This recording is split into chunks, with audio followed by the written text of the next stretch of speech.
یہ خواتین حضرات میں موجود ہوں حضرت خواجہ طاہر بندگی رحمۃ اللہ علیہ کے مزار کے پاس۔ تو آج آپ کو ان کے مزار کے بارے میں اور کچھ تاریخی احوال جو ان بزرگ شخصیت کے بارے میں ہے وہ بتاتے ہیں۔ لاہور شہر کے وسط میں ایک وسیع و عریض خاموش سلطنت واقع ہے جس کا والی وارث صرف خدا ہے۔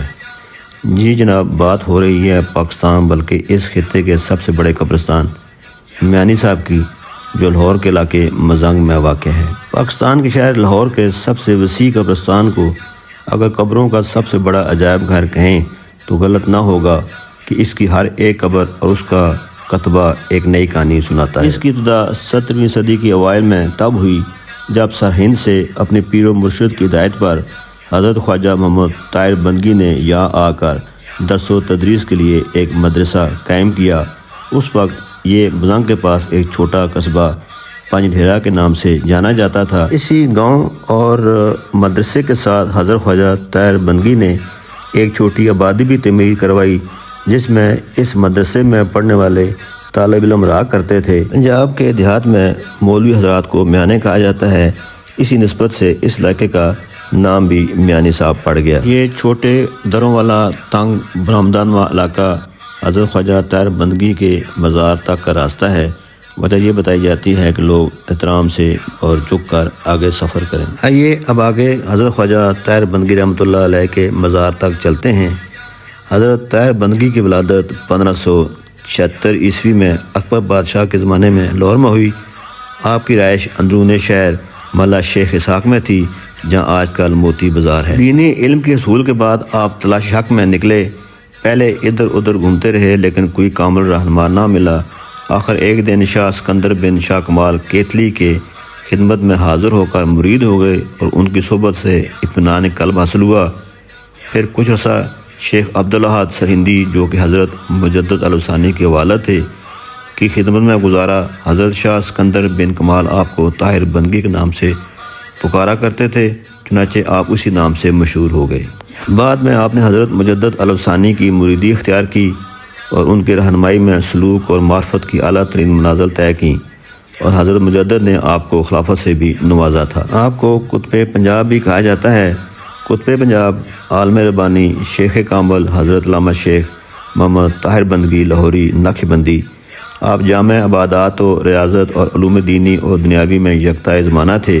کہا جاتا ہے کہ آپ تمام عمر کسی دولت مند کے پاس نہ گئے اور نہ ہی ان کو اپنے دربار میں حاضر ہونے کا موقع دیا۔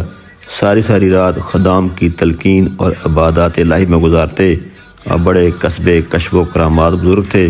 آپ اپنے دور میں لاہور کے علماء صلحاء اور عوام میں بے حد مقبول ہوئے۔ آپ کے علم و فضل کا اندازہ اس بات سے لگایا جا سکتا ہے کہ صاحبزادگان مجدد الثانی شیخ محمد معصوم اور شیخ احمد سعید کی تعلیم و تربیت آپ کے سپرد ہوئی۔ آپ نے اپنے مرشد شیخ مجدد الثانی کی ہدایت پر اپنی باقی زندگی لاہور میں ہی درس و تدریس میں گزاری اور 8 محرم 1040 ہجری بمطابق 1630 عیسوی میں فوت ہوئے، اور اسی جگہ جہاں ان کا درس گاہ قائم تھی وصال ہوا اور یہیں آپ کی تدفین کی گئی۔ آپ کا مزار بھی اسی جگہ میانی صاحب میں بنایا گیا ہے۔ یہ علاقہ جہاں حضرت خواجہ محمد طاہر بندگی کا مزار واقع ہے، یہ اس قبرستان میں احاطہ نمبر 1 کہلاتا ہے، اور اسی احاطے کے آس پاس باقی قبرستان آہستہ آہستہ پھیلتا چلا گیا، کیونکہ اس علاقے میں تمام زمین جو قبرستان کے لیے وقف کی گئی تھی ان کے ایک مرید اور خلیفہ حضرت شیخ ابو محمد قادری نے وقف کی تھی۔ یہ بہت بڑا علاقہ تھا اور تقریباً 40 مربع زمین اس قبرستان کے لیے وقف کی گئی تھی، جو اب سکڑ کر تقریباً 6 مربع زمین رہ گئی ہے۔ ایک اندازے کے مطابق اس میں تقریباً 4 لاکھ قبریں موجود ہیں۔ قبرستان کے بیچ میں گزرنے والی چھوٹی بڑی سڑکیں اسے مختلف حصوں میں تقسیم کرتی ہیں۔ حضرت خواجہ محمد طاہر بندگی کے مزار کے ساتھ ہی حضرت شیخ ابو محمد قادری کا مزار بھی واقع ہے، اور یہ ان کے خلیفہ اول تھے، اور یہی وہ بزرگ ہستی ہیں جنہوں نے اس قبرستان کے لیے تقریباً 40 مربع زمین وقف کی تھی۔ اور میانی صاحب کی اس زمین میں بڑے بڑے صوفیاء کرام، شاعر، افسانہ نگار، قومی ہیرو، صحافی، فوجی اور آرٹسٹ مدفون ہیں۔ حضرت مولانا احمد علی لاہوری کے علاوہ غازی علم دین شہید کا مزار بھی اسی میانی صاحب قبرستان میں واقع ہے۔ حضرت واصف علی واصف کے علاوہ سعادت حسن منٹو اور ساگر صدیقی کا مزار بھی اسی قبرستان میں واقع ہے۔ محمد عبداللہ یعنی عبداللہ بٹی اور میجر شبیر شریف شہید جیسے شہیدوں کی قبریں بھی اسی قبرستان میں موجود ہیں۔ امید ہے ناظرین آپ کو میری یہ ویڈیو بھی ضرور پسند آئے گی۔ برائے کرم لائک اور شیئر کر دیں اور میرے چینل کو بھی سبسکرائب کر دیں۔